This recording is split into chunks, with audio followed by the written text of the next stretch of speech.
Volume 3, Chapter 4.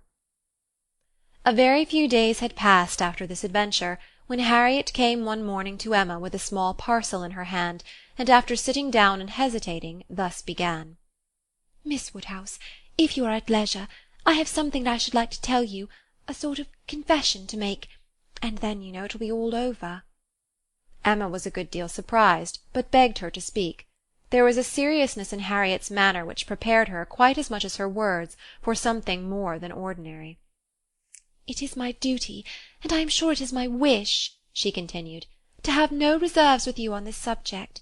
As I am happily quite an altered creature in one respect, it is very fit that you should have the satisfaction of knowing it. I do not want to say more than is necessary. I am too much ashamed of having given way as I have done, and I dare say you understand me." "Yes," said Emma, "I hope I do."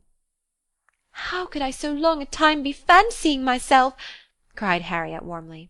"It seems like madness. I can see nothing at all extraordinary in him now. I do not care whether I meet him or not, except that of the two I had rather not see him, and indeed I would go any distance round to avoid him.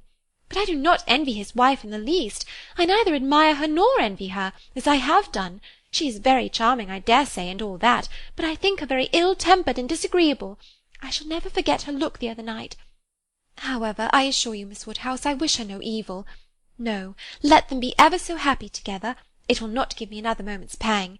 And to convince you that I have been speaking truth, I am now going to destroy what I ought to have destroyed long ago, what I ought never to have kept. I know that very well," blushing as she spoke. "However, now I will destroy it all, and it is my particular wish to do it in your presence, that you may see how rational I am grown. Cannot you guess what this parcel holds?" said she, with a conscious look. "Not the least in the world. Did he ever give you anything?" "No, I cannot call them gifts, but they are things that I have valued very much." She held the parcel towards her, and Emma read the words, "Most precious treasures," on the top. Her curiosity was greatly excited. Emma unfolded the parcel, and she looked on with impatience. Within abundance of silver paper was a pretty little Tunbridge ware box, which Harriet opened. It was well lined with the softest cotton, but excepting the cotton, Emma saw only a small piece of court-plaster. "Now," said Harriet, "you must recollect." "No, indeed, I do not." "Dear me! I should not have thought it possible you could forget what passed in this very room about court-plaster, one of the very last times we ever met in it. It was but a very few days before I had my sore throat, just before Mr. and Mrs. John Knightley came, I think the very evening. Do you not remember his cutting his finger with your new penknife, and your recommending court-plaster?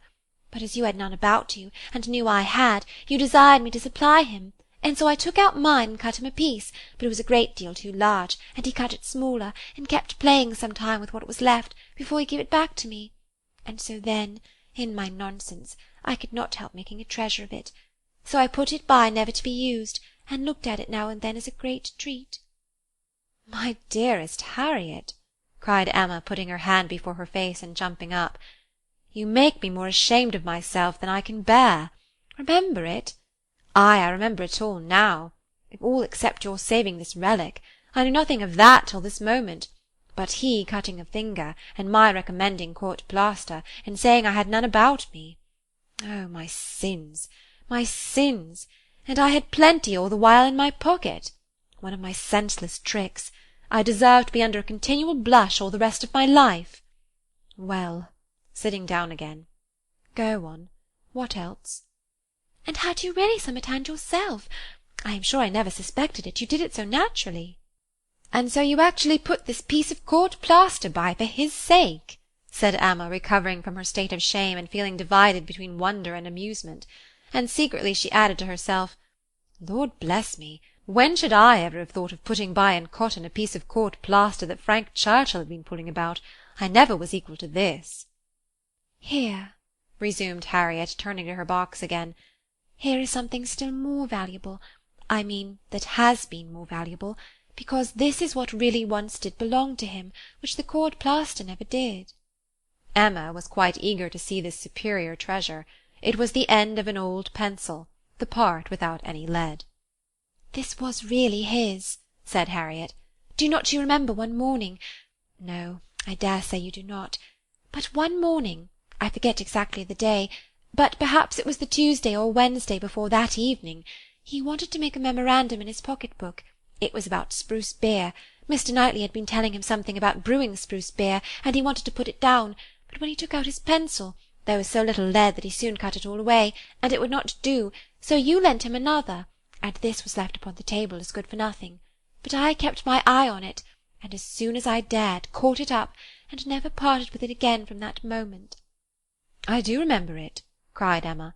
"I perfectly remember it. Talking about spruce beer. Oh yes, Mr. Knightley and I both saying we liked it, and Mr. Elton seeming resolved to learn to like it too. I perfectly remember it. Stop, Mr. Knightley was standing just here, was not he? I have an idea he was standing just here." "Ah, I do not know. I cannot recollect. It is very odd, but I cannot recollect. Mr. Elton was sitting here, I remember, much about where I am now."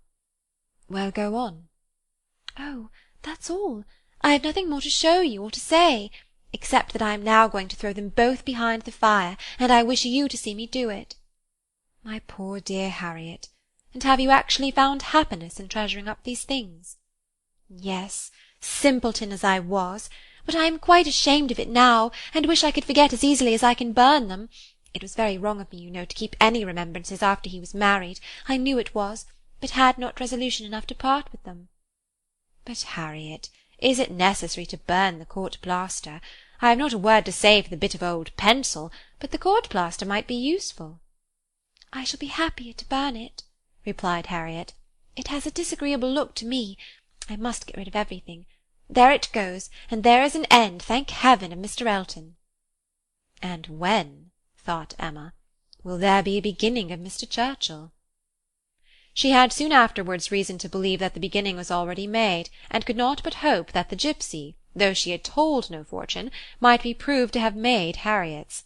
About a fortnight after the alarm, they came to a sufficient explanation, and quite undesignedly.